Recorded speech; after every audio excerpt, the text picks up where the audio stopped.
Have you ever wondered what the very first computer looked like? Can you imagine a time when doing simple math needed a whole room full of wires and glowing tubes? And the bigger question? If those giant rooms had never existed, would the smartphone in your pocket exist today? It all started with a simple dream: to build a machine that could think like a human. In the early 19th century in industrial London, a man named Charles Babbage was designing something people later called the father of the computer. His difference engine, built in 1822, was meant to calculate mathematical tables. But it was really the first step toward teaching metal and gears how to think. At that time, Babbage's machine was made of thousands of brass parts and powered by steam. Yet inside those spinning gears, the first spark of the digital age was born. Alongside Babbage stood a brilliant woman, Ada Lovelace. In 1843, she wrote what we now call the world's first computer program. Ada even predicted that one day computers could compose music and create art. A prediction that came true more than a century later with artificial intelligence. Still, those early inventions were more dreams than tools. Nobody could mass-produce such machines yet. Until the 1930s, when a German engineer named Konrad Zuse built the Z3, the world's first fully electromechanical computer. With about 2,600 relays, it could perform complex calculations with a precision once possible only for humans. Meanwhile, across the ocean, World War II was raging. The need to calculate artillery trajectories and decode messages pushed the U.S. to build ENIAC. Completed in 1945 at the University of Pennsylvania, ENIAC used more than 18,000 vacuum tubes, weighed about 30 tons, and filled an entire hall. But it could perform over 5,000 operations per second, nearly 1,000 times faster than a human.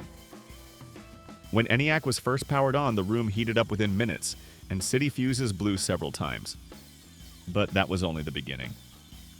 The world had realized that computing power could be as transformative as thinking power. Soon after, IBM entered the stage. In 1956, they introduced the IBM 305 RAMAC, the first commercial computer.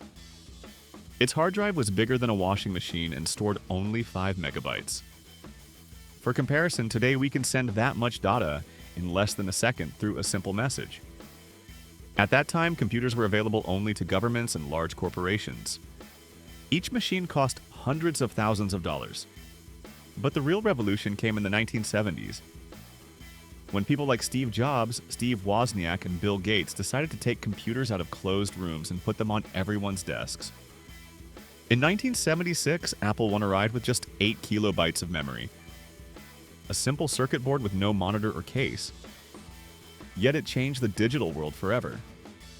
By the early 1980s, the IBM PC entered homes and gave birth to the term personal computer. In less than a decade, computer sales in the US jumped from a few thousand to millions. Around the same time, Microsoft introduced MS-DOS and later Windows 95 with its graphical interface, allowing millions to use computers without typing complex commands. But the story didn't end there. With the rise of the internet in the 1990s, computers turned from calculation machines into gateways to the world. In 1995, only 1% of people on Earth had internet access. By 2020, that number had climbed above 65%. During the same years, laptops replaced heavy desktop towers.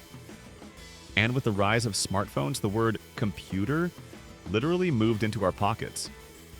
Today, every smartphone is millions of times more powerful than ENIAC. If ENIAC performed 5,000 operations per second, a modern iPhone performs over 11 trillion. But with great power comes great responsibility. In the 2010s, debates over privacy, digital addiction, and job automation grew louder. Just like people once feared the steam engine, today many fear artificial intelligence.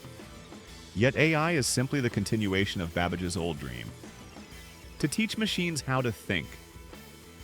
In 2016, AlphaGo defeated the world champion in the ancient game of Go. Something once thought impossible. And now, in 2025, we face language models and creative systems that can write, design, and even reason. But the bigger question remains: Do we still control these artificial minds? Or will they one day control us? The history of computers isn't just about metal and code. It's the story of humanity trying to understand itself.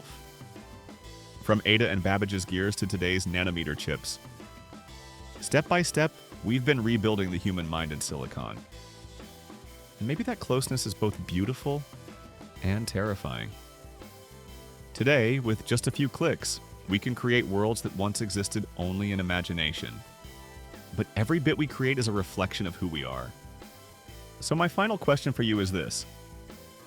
When machines learn to think like us, will we still remember how to be human?